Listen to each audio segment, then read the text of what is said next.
A Lone Bird, a story about autism. Tilly Bird is alone. Why does Tilly Bird feel this way? Why does Tilly Bird shy away? My book, A Lone Bird, is such an interesting story. It really discusses the introductory to autism for young children. And it explores how children with autism just communicates differently than others. Hello. Yay! Good job.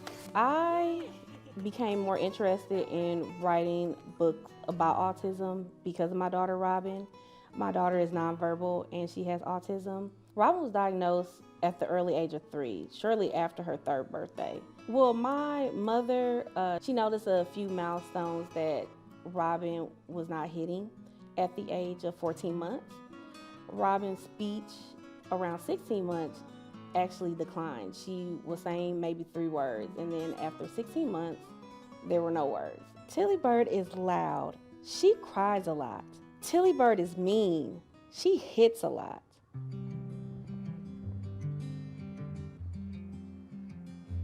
Why do we pay no mind to strangers passing by? Where do we find the time to feel the winds of change? There was a lot of, I would say, frustration I had with her preschool as far as the communication that I had with the teacher on how to gear Robin up for success in class. She was often viewed as being disruptive. And as I explained more and more about her behaviors, it didn't seem as if it was being received positively. So the book was really my outlet to just explain the different up and downs that autism has. Tilly Bird feels alone because Tilly Bird is all alone. I think writing this entire story, again, I initially wrote it just journaling my thoughts, but it was hard to really come to terms that at times that's how individuals, perceived her. And it was hurtful because Robin has so many talents and her personality is great, but that wasn't being shown at the time. And, people saw the negative. So it was really hard for me to come to terms like, hey, those are the kind of the things that people thought. So.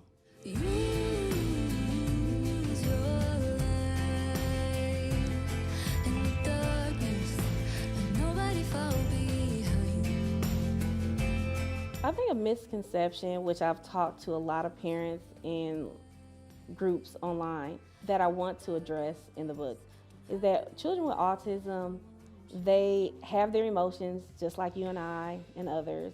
Their emotions are a little bit heightened. They tend to get overstimulated from my experience with autism. And that can often be misinterpreted as, Hey! if they're not understanding things, but they do. It's just they're processing it in a different way than you and I. So I just want my book to showcase that, we have similarities. We just respond to things in different ways. Being different does not mean it's bad. Being different should not make you feel sad. The book is for children like Robin, children who necessarily don't have a voice and who have frustrations in daily life, and sometimes families or friends may not understand that. And it's to really help bridge a gap between educators and those who have loved ones with autism to provide a better understanding. You say bye-bye to me? Huh? I hope people learn that have patience, really. And, we come in a society where we're often ridiculed at times because of our differences. Good job, Bird. Bye. Have fun today. It's improving now, which is so great. And I hope this book just highlights that or just brings that conversation forward that, let's accept each other's differences and be kind to one another. Tilly Bird has autism, and that's not bad. So let us change from being brass. Let's show Tilly Bird that she is included in the class. The end.